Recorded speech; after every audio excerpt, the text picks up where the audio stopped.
जहान भी। इसमें एमएसएमईज और इंफ्रास्ट्रक्चर पर विशेष रूप से जोर दिया गया है।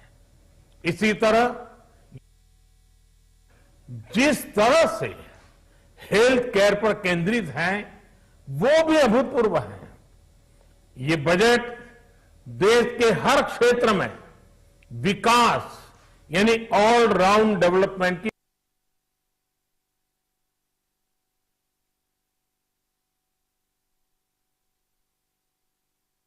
हमारे राज्य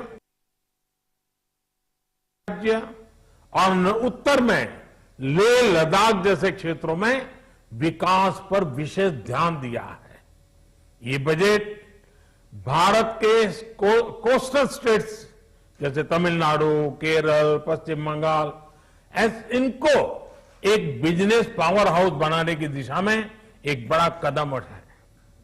नॉर्थ ईस्ट के राज्य जैसे असम के अनएक्सप्लोर्ड पोटेंशियल को टैप करने में बजट बहुत बड़ी मदद करेगा।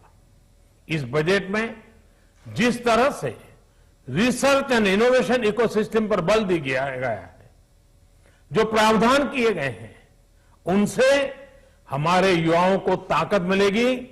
भारत उज्जवल भविष्य के लिए बहुत ठोस कदम रखेगा। साथियों, देश के सामान्य मानवी का, महिलाओं का जीवन आसान बनाने के लिए उनके स्वास्थ्य, स्वच्छता, पोषण, शुद्ध जल और अवसरों की समानता, इस पर इस बजट में विशेष बल दिया गया है।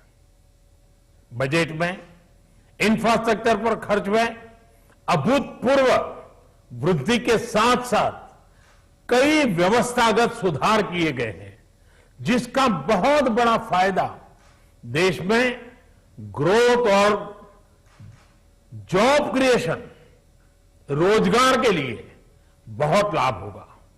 देश में एग्रीकल्चर सेक्टर को मजबूती देने के लिए, किसानों की आय बढ़ाने के लिए इस बजट में बहुत जोर दिया गया है। कई प्रावधान किए गए हैं। एग्रीकल्चर सेक्टर में किसानों को और आसानी से और ज्यादा ऋण मिल सकेगा।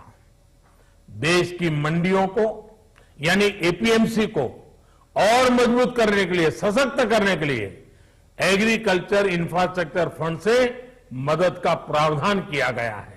ये सब निर्णय ये दिखाते हैं कि इस बजट के दिल में गांव है, हमारे किसान है।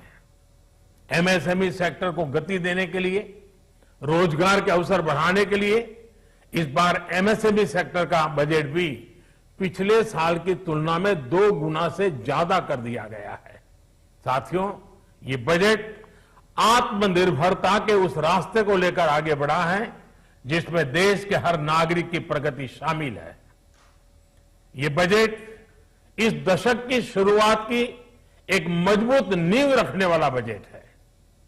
सभी देशवासियों को आत्मनिर्भर भारत के इस महत्वपूर्ण बजट के लिए मैं बहुत बहुत शुभकामनाएं देता हूं। फिर से एक बार वित्त मंत्री जी और उनकी टीम को बहुत बहुत अभिनंदन करता हूं, धन्यवाद करता हूं।